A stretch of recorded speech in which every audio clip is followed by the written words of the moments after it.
A man in 3 moments. 1. Come up for a nightcap, he says. Golly, it's late, I say. Just one, he says, smiling, head pitched to one side. It is such a quandary, a moral dilemma, and well, how is my underwear? But here he is, famous and focused on me, on a winter city street, in the dark, below zero. The collar of his dark cashmere coat is pulled up about his ears. Just the collar, I bet, would cover my whole transatlantic ticket, return even.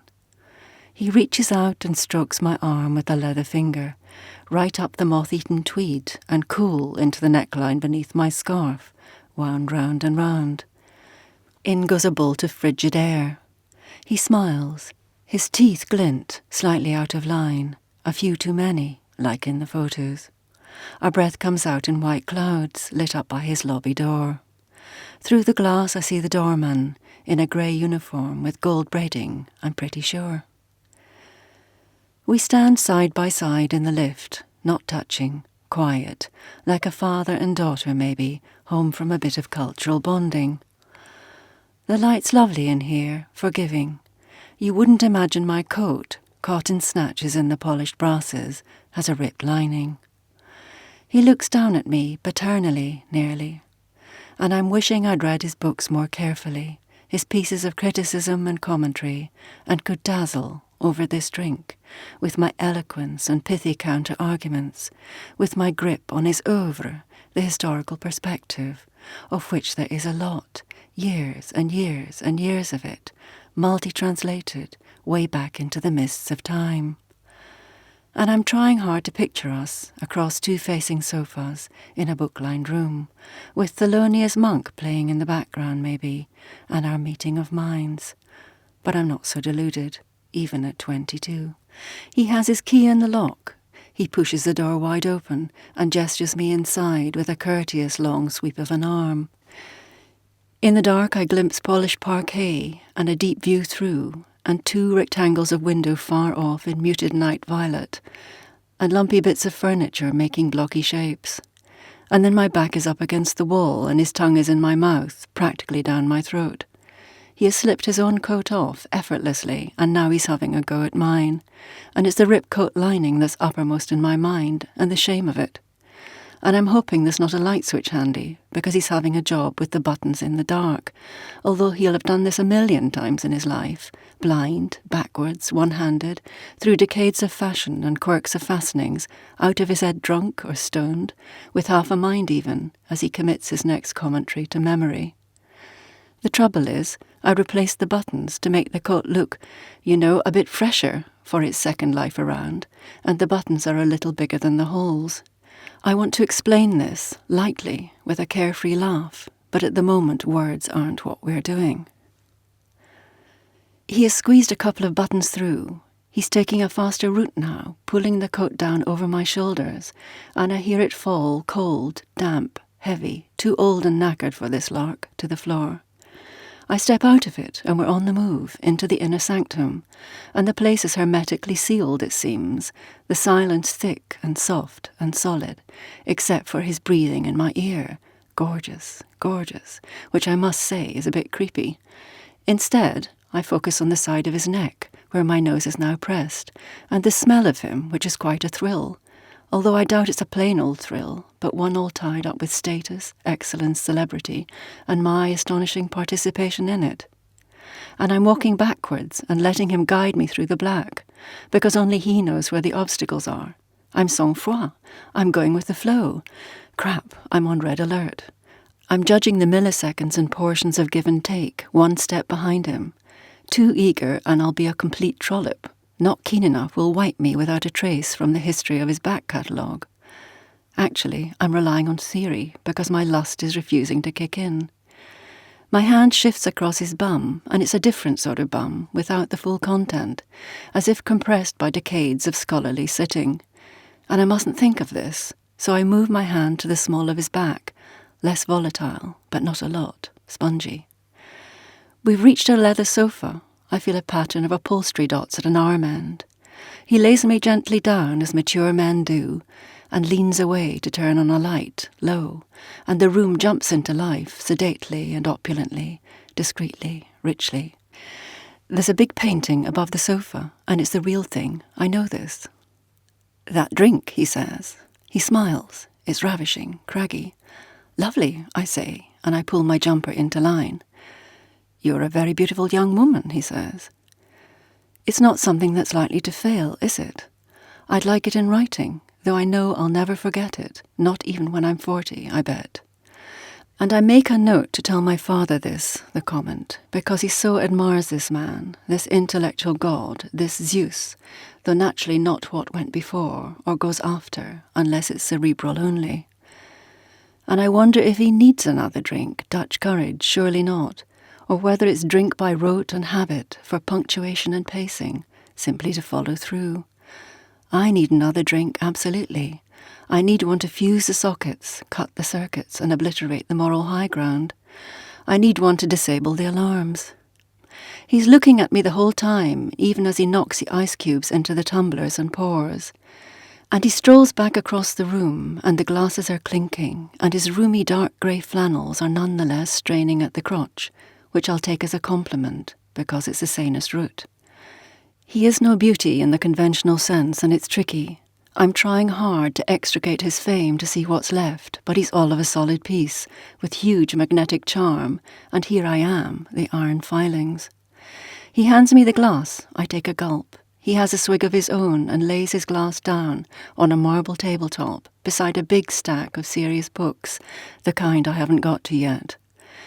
I'm scanning the spines, and he's looking at me crikey, like I'm the Mona Lisa, on his very sofa, but in jeans with a rip in the knee. He bends to remove my boots, and it's such a gentle and gentlemanly gesture, but hopeless, because my laces are quadruple knotted to keep them out of the slush.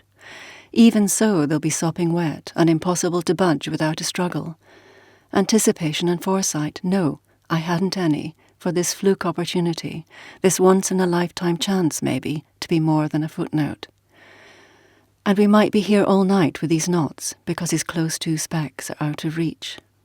He looks up, he smiles, he shrugs, he gives up, he reaches out. And we are on the move again, the two of us, plus the glass in my hand with the ice cubes knocking. And as he turns to open another door, I swallow the entire contents. The ice cubes slip down square in the through roots of my chest. It's all a bit manie and déjeuner sur l'herbe here on the counterpane. I am naked but for the boots, and he is fully clothed. And I'm thinking that it was a wise move, that he might have more authority with his clothes on than off, costly and well cut, which is not the situation with me. And he has his finger, ungloved now naturally, or it would be extremely weird, at the top of my forehead, and is running it slowly down in a line, as if splitting me into two equal parts, down the centre of my nose, and over my lips and chin, down my neck, and off across the hinterland of my body, his eyes peeled as he goes. It's not cold in here, with the steam heat wheezing, but I have goose pimples. And now his finger is departing the dip of my navel and heading on south. "Sorry," I say. He says. "Lou," I say. "Sure," he says. "It's second left." And he draws a line across my skin with his finger to mark the spot, and looks into my eyes and smiles. "I'll be waiting," he says. I slip off the bed and tap across the floor in my boots, past my clothes, peeled off so beautifully by him, and dropped as we went, the route map. I glance back, and he blows a kiss, both subtle and generous. If all else fades, this one gesture will stick, I can tell. And he rolls onto his back to wait, with his hands cupped behind his head, his elbows out in V's, his eyes fixed on me, odalisque, rear view. At the front door, I pull on my old damp coat. It weighs a ton. The ripped lining scuffs against my bare skin. And I wrap the coat round and hold it close and let myself out, not a sound. I'll deal with the buttons in the lift. 2. We're entering through a side door from a shifting heat to a static heat when I see it. I'm pretty desperate, I say. "Don't be long," he says. "I'll see you up there," I say. "You'll love him," he says, "only please, not too much." He laughs and sandwiches my cheeks between his palms, not my best look, and off he goes, taking the stairs by twos into the noise of people. I'm not desperate in that sense. I just need a pause, a moment's collection, to be able to slip into the talk after the chit-chat of the foyer, the fandango of introductions, once a speaker is off in the wings. I spotted the invite in the apartment and thought, any surprise but this. But here I am, the bring a guest, on my 28th birthday before a late dinner in town. I glance at my watch, 8 minutes to go, and I swing into the restroom, and the door slaps shut behind me. It's boiling hot and airless here, a bunker without windows, snot green. It smells of summer drains. There are 2 strip lights and one is flicking on and off and buzzing. 4 cubicles face 4 sinks and 4 mirrors. It's the end of the line for restoration, evidently, down in the bowels with no aircon in August. I run tepid water across my wrists and check my face. I smile buoyantly. I see a mad person. I have a go at suave and cool. I walk to the door and pull. The knob comes off in my hand. I push the knob back on, but the spindle and the outside knob thump to the floor out in the hall. I'm left holding the inside knob adrift. I stick my finger into the hole that's left, and there's just emptiness. I push and pull at the door, rattle it and kick it. I put my ear to it and shift and nudge and listen like you might when you're cracking a safe. Nothing. I lean back against the wall, sweating buckets in my best dress. I hear the rumble of applause from the floor above. The trouble is, I like this man. I like him a lot, enough to be marrying him at City Hall next Tuesday so that I'm not deported when my visa runs out. I like him enough for a move to a white clapboard house in college town suburbia, a picket fence even, death maybe, though he's only renting, without tenure. And now my seat is sitting up there empty beside him, in that full auditorium. He'll think I've had cold feet. He'll think that I've slipped out to join the lowlife, not my style at all. Illegal alien is such an unfriendly term. I don't even go without guilt through nothing to declare when I've nothing to declare. But he doesn't know this yet. He doesn't know that I wear small men's flannel pyjamas in winter or like to read in the toilet. He doesn't know that I've met this speaker before. He'll blame himself for my no-show, on the visit to his former wife, on my birthday, although I said it was fine, that getting struck by a hit and run on a walk sign was simply her terrible bad luck. Could happen to anyone, and we should have some empathy here. And really, the children were very nice, even as they looked at me sideways. But my black-eyed Susans were practically dead in the heat. I should have gone for a better bunch, the ones with life support attached to each stem. I didn't want to overdo it, though, this, my first wife. And she was lovely, despite the hospital gown and plaster leg. Actually, it was a relief to meet her incapacitated.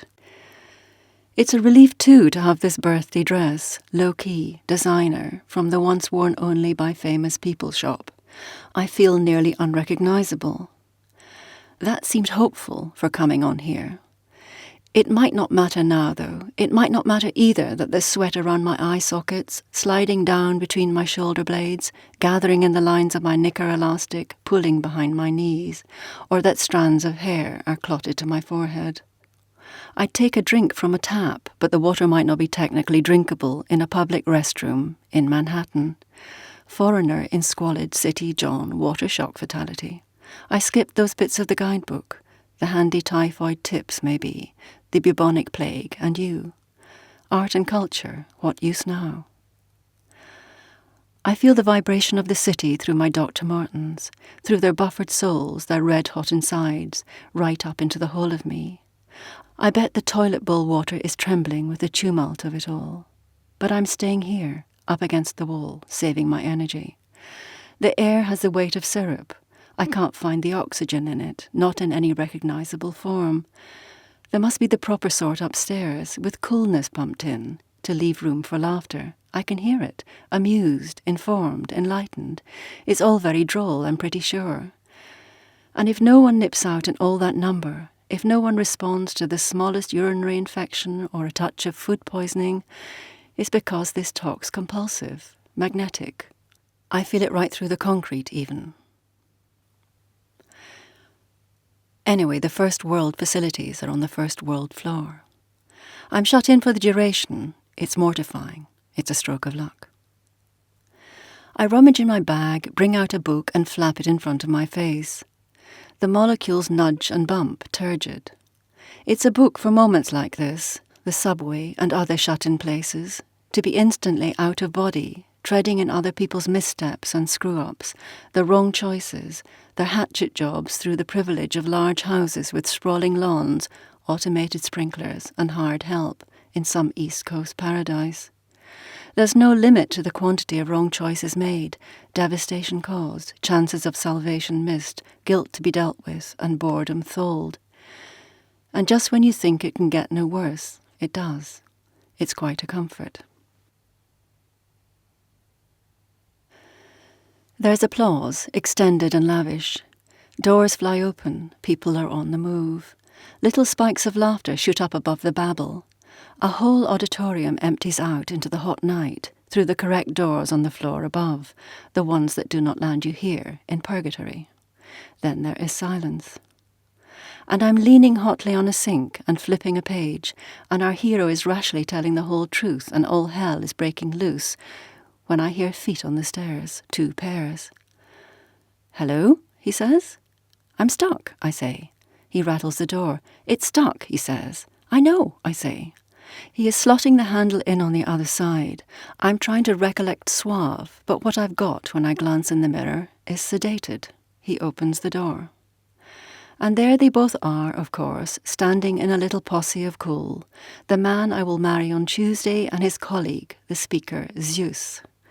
Zeus languishes nonchalant against the corridor wall, tanned, in a dark grey linen suit, tie loosened at the neck, a sprig of grizzled chest hair escaping. 6 years on, you wouldn't know it. He smiles. It's ravishing. I feel weak at the knees, with fear. He reaches out a hand, courteous, flattering, compelling, wise, witty, absolutely on, eyes flicking to my near-nil cleavage slick with perspiration. Delighted to meet me, this friend of his friend. And there's not the smallest double take, no narrowing of eyes, no delay, hesitation, or haven't we met before? Nothing, not a thing. I am wiped from the record, erased and expunged. The panic was pointless, the stress surplus, the bathroom a useless detour. The relief is epic and the truth quite awful if you dwell on it, being so forgettable.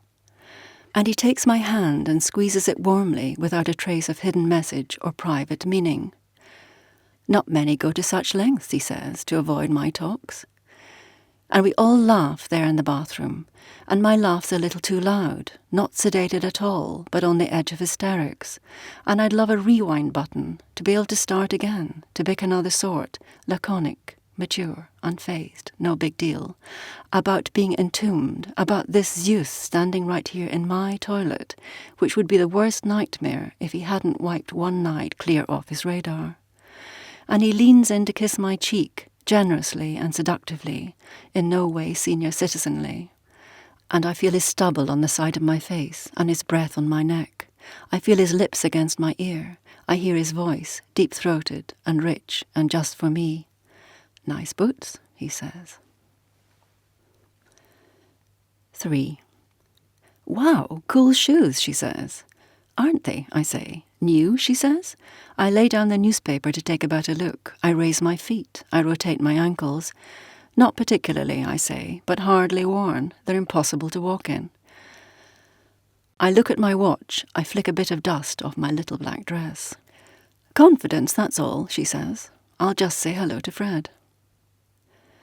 She strides off through the French windows in her cut-offs and bare feet, out across the lawn, her shadow 10 feet long in the late sun, ripping navy blue through the foliage and beds. Her unwavering confidence is a pain in the neck. But you can only ask an A student to babysit. A B student might take revenge and reveal what you have around the house, in the drawers even, like the new class lists with scribbled erasable prompts, teeth next to Jane, spots next to Jim, or the pills for panic in the bathroom cabinet. And now she is closing in on Fred. He's kneeling out there at the edge of the lawn, digging holes in the herbaceous border, consolidating worms into one deep pit. He says it's for research. He says he'll let me know if they set up a commune or become cannibals or whatever. Worm eat worm, he said this morning, and he fell about in fits of mirth, the 6-year-old sort, and landed in a bed of phlox. Flattened phlox seemed the least of it today, and the stripes on his T-shirt were sore to the eyes. Fred looks up and squints towards the sun, and he sees the babysitter, unmistakable even in silhouette, curls all haloed in gold. And he jumps up and hops about and hunkers back down and shoves a loop of mousy hair behind his ear. And he's gesticulating and talking fast non-stop. He leans into the hole, half disappeared, and brings out a worm, his prize worm probably, because I see it from here, huge and slimy and wriggling, and he hands it to her, like a token of love maybe, and she takes it, unflinching, attentive, because who knows, in 20 years Fred might be someone. And I'm thinking it's good that she's not in my husband's subject area, but mine, though not foolproof, because collaboration between departments scores points in this hothouse of excellence, the non-physical kind. Touch a student and you're done for, even in empathy, even if their whole family's just been wiped out. A lawyer was brought in at the start of the year to tell us all this. We sat in rows, boggle-eyed, with litigation. And I look at my pointy feet, and at the room here, and the rosy glow of sunset saturating everything except the neon wedge of lime in my G&T suspended among the ice cubes. I stroke the sofa. I smooth the newspaper, the page I'm at. I'd stay here all evening if I could, facing the lawn and the lengthening shadows, with alternate legs crossed, rotating my ankles. But tonight's party's for me. I wish it wasn't. I wish my cool would get a move on. I'm hoping that the muscles for chutzpah and risk haven't atrophied out here in paradise, that I haven't forgotten the old thrills of the city, of blowing my nose and finding nothing but filth, of grit lining my coat pocket seams, and the light bulbs all blazing bright in the outre bits of the head, where chance, danger, and proper remorse hang out. Today seemed a good day to prove that it's not all just the ghost of a thing, like a kiss blown, maybe, like dog shit somewhere about the place, on someone's foot, wafting. So this morning I rolled up my jeans and pulled on these shoes and took a coffee outside to practice. And my eyes skimmed the top of the hedge there, 6 feet tall, and across it there was nothing but rippling barley right to the horizon. And I tapped and wobbled back and forth on the path, in air that hadn't got boiling hot yet, and after a bit Fred looked up from his worms, anxious. "It's all right," I called. "I'm 40 today." And he mouthed, "Oh yeah," and got back to digging. He's got used to half-worms, the collateral damage. And now the babysitter is dropping the worm back in the hole. Safekeeping, she'll be saying. I see her wipe her palm on her hip, the one that's not facing Fred, and she turns and strolls back across the lawn. I'm the only audience from the front, anyway, but her stroll is choreographed, as if some luminary, some influential potentate or notable guest lecturer type is lounging about among the hollyhocks, which they do sometimes, having a smoke. And now she steps inside. "Any luck," she says, "with the shoes?" "I haven't moved an inch," I say. "It's just attitude, honestly," she says. "I've mislaid attitude," I say. "Here, you have a go." And I lean over and pull the strappy things from my feet. My toes stay squashed together, in fright maybe. And she slips the shoes on and sets off and moves about the room to show me how. And she's right, it is attitude, and I don't have it. And she settles on the sofa arm, crosses her legs, and angles a foot like in the mags, although the muscles to keep it there must be strained, rigid. She tilts her head sideways and looks down at the newspaper. And there is Zeus, smiling back, ravishing, amused, at some little joke long gone to dust, his crowded teeth brilliant white, his hair dark and flipped by a wind, his pale cuffs rolled and top button slipped, a sea glittering beyond, and half a vertical woman in a patterned shift dress and slender arm pressed to his shirt sleeve, 1967. "Dead at 80 is written in bold. "Ever meet him?" she asks. "Conferences? Whatever?" "Once or twice," I say. Wow, you actually knew him, she says. Well, not biblically, I say. I laugh, she laughs, a bark, a whoop. If only, she says. I fold away the paper and say I must be off, and if she can get Fred out of the worms pretty soon, that'll be great. And through the French windows, the sprinkler sends its first arc of spray across the lawn, on the timer, on the dot, although really the grass is green enough. You keep the shoes, I say. They'll never work for me.